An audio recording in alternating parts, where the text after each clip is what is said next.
Good morning from a very sunny Melbourne, YouTubers. It's Michael here from Xcub 60cc build, unboxing and review.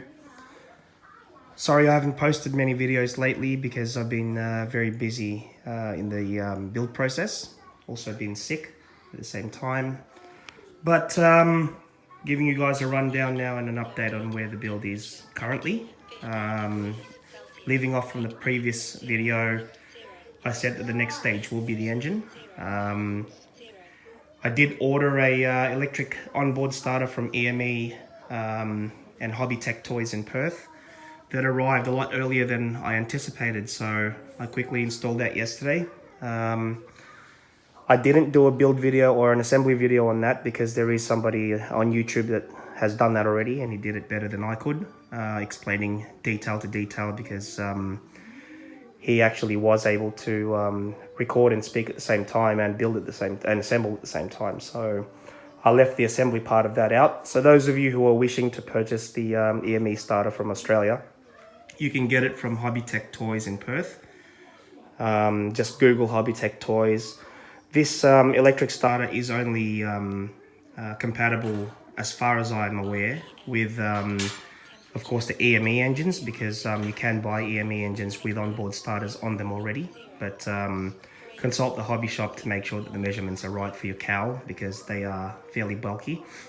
And as to the reason why not everybody uses them is because they do add a significant amount of weight. So I'm pushing the thrust to weight ratio that I was explaining in the first video on this build. I wanted to keep it under the 14 kilogram mark. However, at the moment, I think just having a feel of it, I think it'll be just slightly over the 14 kilogram mark. So I do miss out a little bit on that 1-to-1 thrust to weight ratio. So look, it's a price that I was willing to pay, mainly because this starter will save my fingers and my hands, and also make things quicker, not just for laziness sake. It's because what I was talking about earlier in the build, the carburetor on my motor is there, and as you can see, that is at the back of the motor. Once the cowling is on, it will completely cover and shroud this whole section, so I can't get to the carburetor to plug it with my finger, basically, in short, to prime it. Because normally what I'd be doing is I'll be covering the carburetor with my finger, and then with my other hand I'd be spinning the propeller counterclockwise to, and that's obviously with the throttle full up, but with the ignition switched off, the electric ignition switched off. So then I can actually prime the motor that way, so the petrol or the gasoline will climb up into the carburetor.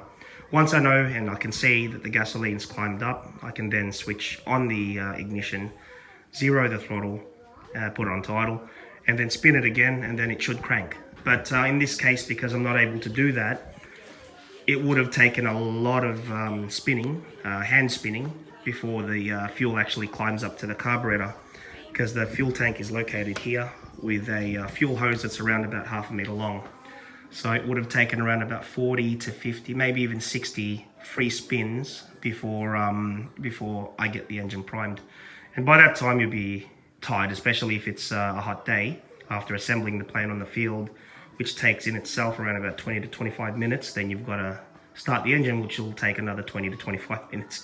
So it's an hour before you can even fly. And for me, it wasn't an option that I was willing to live with. So after consulting YouTube and Google, and that is also the reason why I chose a DLE 55RA versus other engines that were that are in the market that I could have easily chosen, namely the Sato 61FS twin 4-stroke, which would have sounded amazing. And there is a YouTube video of this exact plane flying with a Sato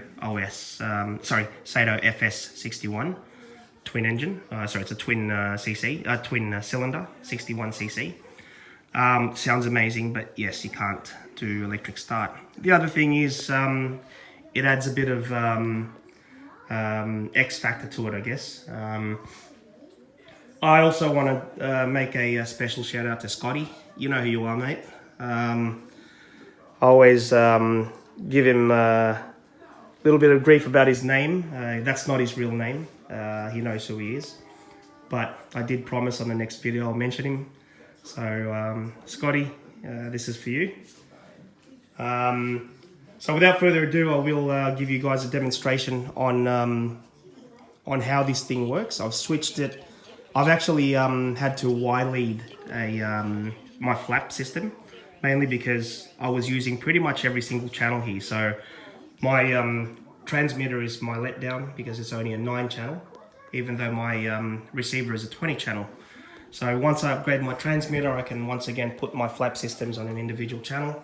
But at the moment, there's the receiver there. I'm using channel 7 on the receiver, which used to be the right-hand flap, which now I've Y-led that to the left-hand flap. So every time you put the flaps down, it'll still work, and it does, and I've tested it. So from the last video, as I said to you, everything is working now. Rudder, elevator, ailerons, flaps, wheels are on. Next stage after this is a cowling. And channel 7, I have switched, I've selected the I switch on the DX9. So every time I press the I switch, it starts. So once again, that is absolutely insane. So I'll end this video here to make it a short video and also for a quick upload. Once again, thank you so much for watching. Subscribe to my channel to see more updates on this build. It is getting very, very much closer to the maiden flight.